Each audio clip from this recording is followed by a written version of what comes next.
যদি by chance সেরকম কিছু হয় আমাদের প্রস্তুত। এবং sometimes ageing is also the factor.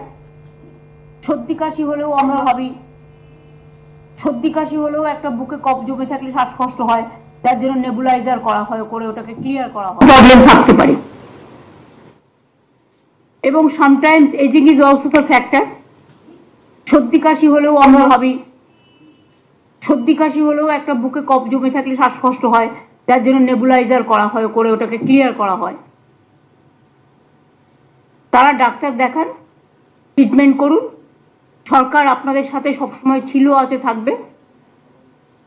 চেষ্টা করুন সরকারি হাসপাতালে চিকিৎসা করার, তাহলে আপনাদের আননেসেসারিলি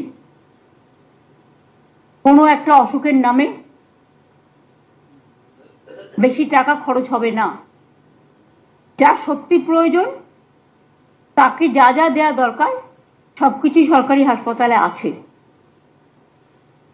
এবং এখন অ্যান্টি কোভিডও ভ্যাকসিন বেরিয়ে গেছে, ভ্যাকসিন সবাই নিয়েছে। সুতরাং আমরা নিজেদের ইন্টারেস্টে নিজেরা মিটিংটা করলাম, যাতে ফার্দার যদি কখনো সেরকম পরিস্থিতি হয় তখন আমরা যেন প্রস্তুতিটা রেখে দিতে পারি, যাতে কোনো অসুবিধে লোকের না হয়। কিন্তু এখনই আমরা এ ব্যাপারে কোনো সিদ্ধান্ত নিচ্ছি না, তার কারণ সেই সিচুয়েশন তৈরি এখনো হয়নি। আর ভারতবর্ষে প্রায় 130 কোটি মানুষ বসবাস করেন, তার মধ্যে মাত্র হাতে গুনে 4-5 হাজারের মতো কেস সারা ভারতবর্ষ জুড়ে হয়েছে। এবং এটা হচ্ছে এক টাইপ অফ ইনফ্লুয়েঞ্জা, এবং এটা একটা সাব কি বলছিলে অমিক্রন ভাইরাস। এটা আমি যোগীকে বলবো একটু এক্সপ্লেন করে দিতে 2 মিনিট, সুতরাং সবাই ভয় পাবে না। আগে যে করোনা ভাইরাস লাস্ট যে ওয়েভটা বড় ওয়েভ হয়েছে সেটা ওমিক্রন ভ্যারিয়েন্টের হয়েছে, তারই একটা সাব ভ্যারিয়েন্ট, সেটা একটু অল্প পাল্টে গিয়ে এটা এসছে।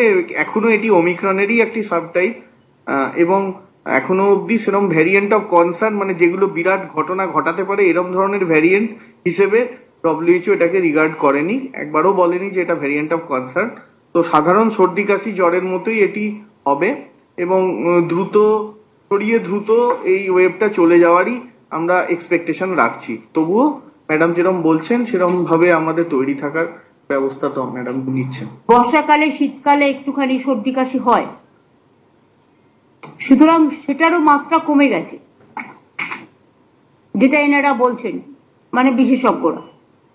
সুতরাং কোভিড নিয়ে এখনই আতঙ্কিত হওয়ার কোনো কারণ নেই, প্যানিক হওয়ারও কোনো কারণ নেই। স্বাভাবিক অবস্থায় বজায় থাকবে, তবে সতর্কতা অবলম্বন করার জন্য যার যেটুকু করার সেটা তাদের নিজেদের মধ্যেই রাখবে, এইটুকু আর কি। এটা নিয়ে আজকে মিটিং ছিল, এই পর্যন্ত। হ্যালো দিদি, কোভিড বাদ দিয়ে অন্য একটা প্রশ্ন করছি। বিষয়টা হচ্ছে অন্য কোনো কোশ্চেন এখানে হবে না, এটা অফিসাররা প্রত্যেকে আছে, অনলি এটা Covid related meeting, nothing else.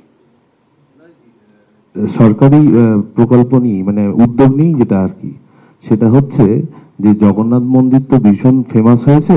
Please আমি আপনাদের বলছি, this is only Covid related. Please understand your limitation also. I understand my limitation. হেলথের মিটিংয়ে জগন্নাথ দেব আসবে না, জগন্নাথের মন্দিরে জগন্নাথ দেব আসবে, ঠিক আছে? Thank you.